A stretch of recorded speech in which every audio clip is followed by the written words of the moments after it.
So if you own a NewTek wave panel machine, follow the steps in this video to learn how to switch it from the 16 4F panel to the 12 1F panel.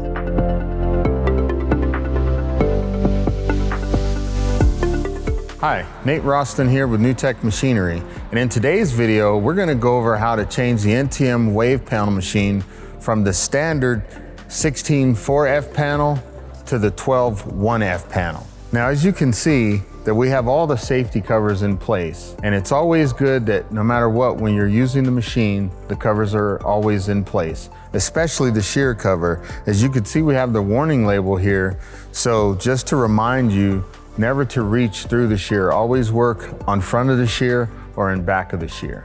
As you can see that we've disabled the machine by using the lockout tagout system so that the machine can't inadvertently turned on and powered up. Make sure that you obey the laws of your local jurisdiction. Now that the machine has been safely powered off and locked out and tagged out, we'll now begin to remove the safety covers. So in order to do the changeover, you're gonna need a 7/32 Allen wrench, a 1/2 inch socket for the shear, a 3/8 wrench for the shear guard, and a tape measure. Now we're gonna be following the steps you'll find in the manual. See the link below, and that'll lead you right there. So the first step is gonna be to disengage stations 1 through 14 so that you're basically gonna be running a flat panel. So we start by loosening up the flathead screws on either side, and then we'll raise that up. Then we can tighten up those flat head screws. Now we're just gonna go all the way down and raise all the rest of them to disengage them.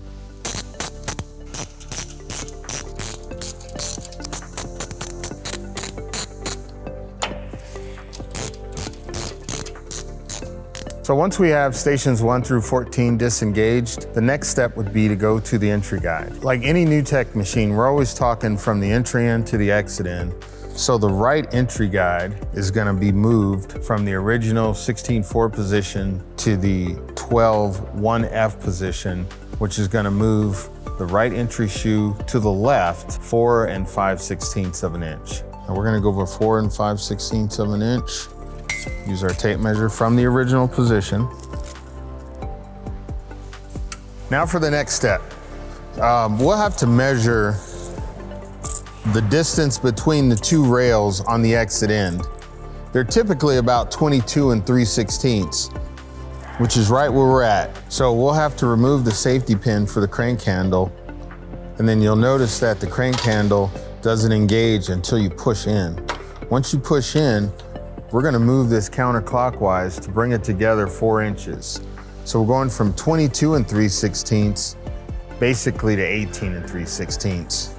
So now that we have set our width adjustment for the 12 1F, next step would be to install the auxiliary long guide rod. To install the guide rod, I need to install these brackets first, and they're gonna mount right directly to the side of the forming, the number 1 and number 2 forming roller stations.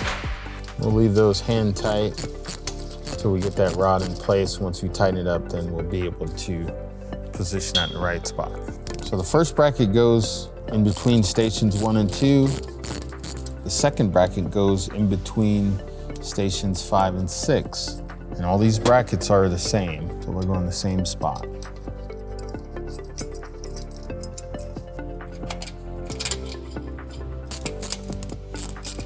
So now we're gonna feed the long auxiliary guide rail over the top of the entry guide and in between the bottom guide rail or guide rod and the forming rollers. Then tighten up the brackets.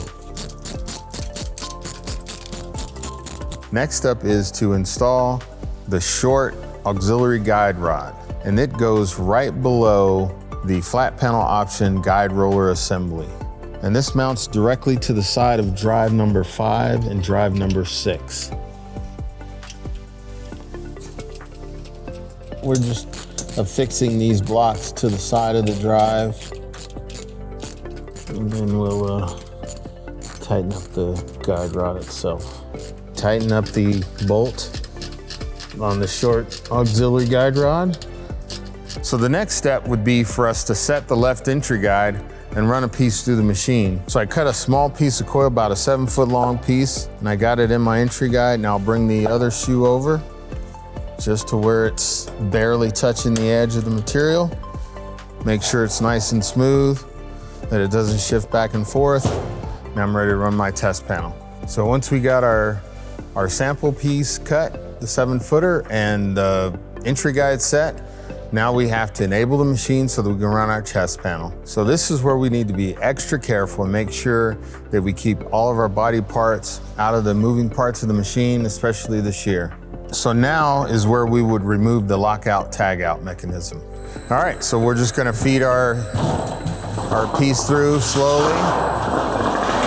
Always make sure when you feed the material through that you go slowly through each station to make sure that you don't have any collisions. So now that we have our sample piece brought up to the shear, we'll begin to set up the shear for the 12-1F wave panel. Before we do that, we want to reinstall our lockout tag out just to be safe. So now that we've ran a part up to the shear, and then we'll begin to set up our shear dies for the 12-1F. We're gonna remove the shear guard and cover, and then we'll be working with the shear. So again, we wanna make sure that you're working safely. So it's always important to work on the front of the shear or the back of the shear, but never reach through the shear. We're removing all of the shear dies because we will not need these for this next profile. We have a different profile that we're gonna be using for the 12-1F. We'll set all these aside.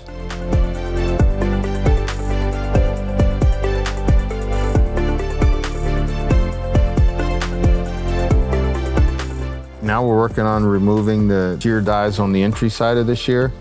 You'll notice that we're not reaching through the shear. We're able to do this just by reaching on the back side of the shear. Our hands are safely out of the way. After we've removed the shear dies, next we'll have to reconfigure the upper blade to accommodate the 12-1F profile. So we're gonna start by removing the number 4 blade.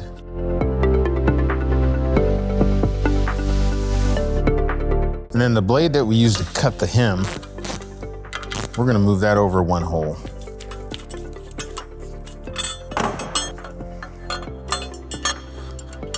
So once we move this over, we're gonna have 3 holes exposed, but there's a drawing of the configuration for the 12-1F profile in the manual. Now we'll move all the other blades over 1 hole.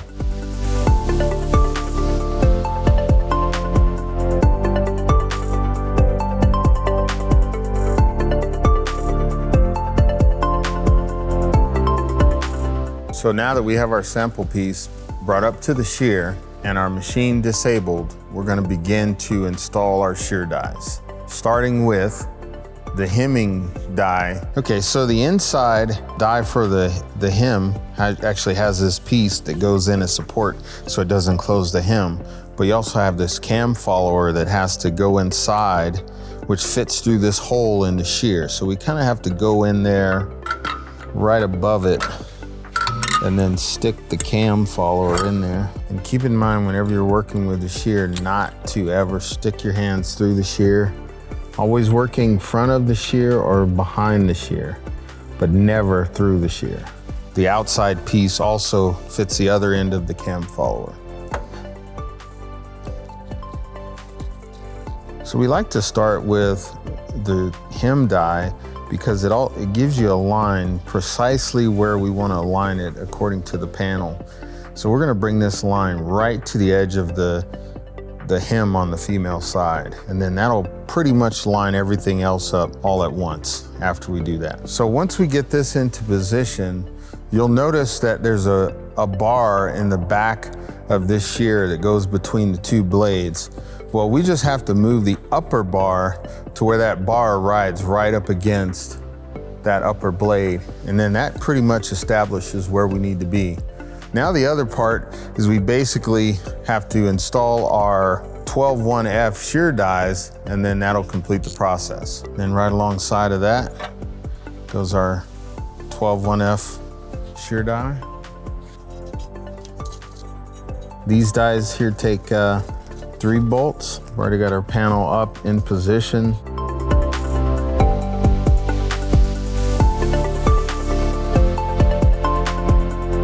So we've got the piece through the shear. Everything looks good. We're gonna tighten up everything, make sure that all is secure. Then we'll do a test cut, run the rest of our panel out. So now that we've got our piece, our shear line piece ran through, we'll just do a test cut.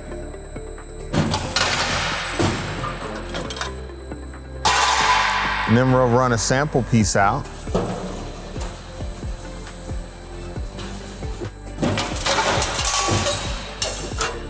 So now that we run our test piece, this is your 12-1F panel.